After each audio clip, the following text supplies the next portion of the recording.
In our previous video we posted on this channel, we showed the first part of a blood sugar test that I conducted with my good friends Fred and Lynda Lindstrom. We ate a Whopper hamburger and had a generous helping of Fritos corn chips. In all our cases, our blood sugar levels rose significantly. Now in this video we continue with Fred and Lynda, but this time we eat an entirely different meal and get radically different results.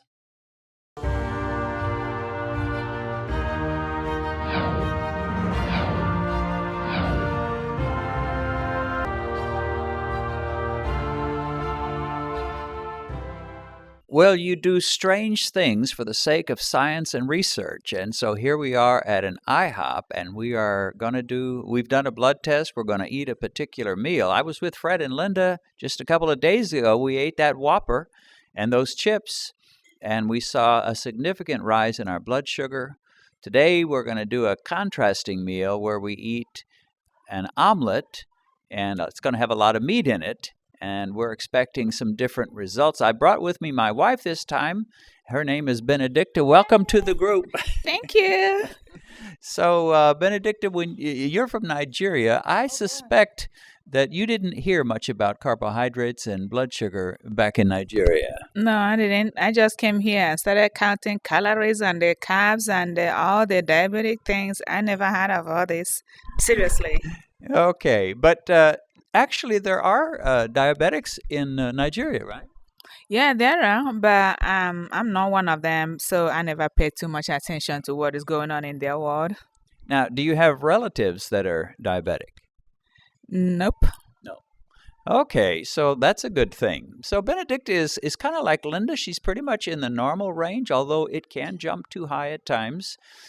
We just tested ourselves a few minutes ago before coming in here. We were all pretty close. Before coming into IHOP, we had tested our blood sugar levels in Fred's car in the parking lot. We all tested in a decent range. Fred was at 98, Lynda was at 87, Benedicta was at 95, and my test showed 92. Our meal was a Colorado omelet. This large omelet is stuffed with beef, bacon, sausage, green peppers, onions, and cheese.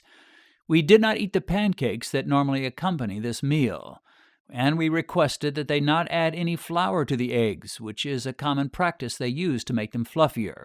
We all drank coffee with cream, and we used artificial sweeteners to sweeten our coffee. After our meal, we went to Fred's house, and after 1 hour had elapsed since the time we had eaten our last bite, we tested ourselves. The results were a whole lot more pleasant this time. Fred, who had started out at 98, now tested at 77. Lynda went from 87 to 83. Benedicta's blood sugar rose, but not by much. She went from 95 to 102, and mine dropped from 92 to 90. In comparing the two tests, the Whopper with Fritos and the omelet meal, there was one thing they both had in common. They were both extremely filling. We had to force ourselves to finish in both cases.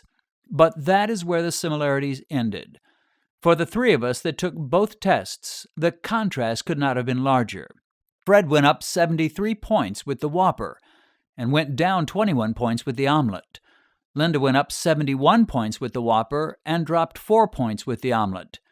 And I rose 46 points eating the burger and corn chips, but dropped 2 points after eating the omelet. Wow, could it be any plainer? There are only 3 kinds of foods that we eat: carbohydrates, fats, and proteins. And of these 3, the only foods that have a major impact upon blood sugar are the carbohydrates. And the more carbs you eat, the higher your blood sugar will soar. Low-carb intervention works so fast that we can literally pull people off of hundreds of units of insulin in days to weeks. Low-carb intervention works so fast that we can literally pull people off of hundreds of units of insulin in days to weeks. Wasn't that exciting? Well, it might not be to many people, but it was exciting to me because these 2 blood sugar tests demonstrate a truth that gives wonderful hope to diabetics. Through tests like these, we can see that we can play a major role in controlling our blood sugar levels. we don't have to just sit around and hope that we don't end up a raging diabetic.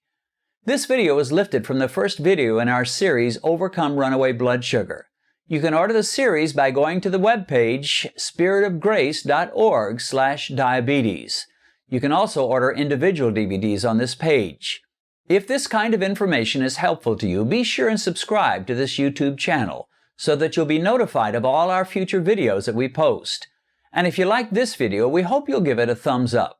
This will cause YouTube to rank it higher in their search engine, and more people will be able to see it.